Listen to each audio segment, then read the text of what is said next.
Credit card వినియోగదారులకు చేతువార్త. లక్షల రూపాయలు క్రెడిట్ కార్డుల ద్వారా వాడేసి బిల్లు చెల్లించడంలో విఫలమైతే అధిక వడ్డీ మూత మోగనుంది.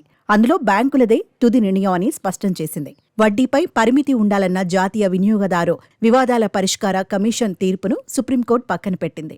దీంతో నిర్ణీత గడువులోగా బిల్లు చెల్లించని వినియోగదారుల నుంచి పెద్ద మొత్తంలో వడ్డీ వసూలు చేసుకునేందుకు బ్యాంకులకు మార్గం సుగమమైంది. కాబట్టి క్రెడిట్ కార్డు వాడకందారులు సకాలంలో బిల్లు చెల్లించుకుంటే మంచిదని ఆర్థిక నిపుణులు హెచ్చరిస్తున్నారు. కాదని బిల్లులు పెండింగ్ పెడితే అధిక వడ్డీలతో ఇబ్బంది పడాల్సి వస్తుందని సూచిస్తున్నారు. క్రెడిట్ కార్డు బిల్లుల ఆలస్య చెల్లింపులపై వార్షికంగా 30% మించి వడ్డీ వసూలు చేయరాదని NCEDRAC 2008లో తీర్పు వెలువరించింది.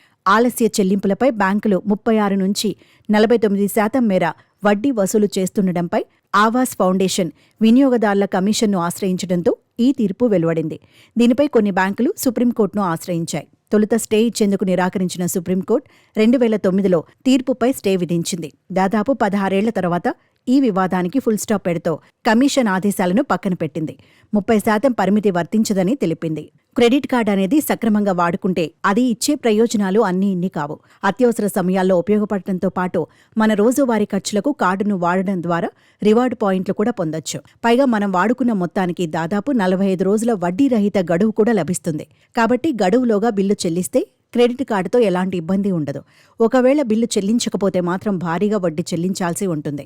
కాబట్టి వడ్డీ రహిత గడువులోగా నిర్ణీత మొత్తాన్ని చెల్లించడం మంచిదని సూచిస్తున్నారు నిపుణులు. కొత్తగా క్రెడిట్ కార్డు తీసుకునేవారు పూర్తి సమాచారాన్ని తెలుసుకుని తీసుకోవాలని సూచిస్తున్నారు.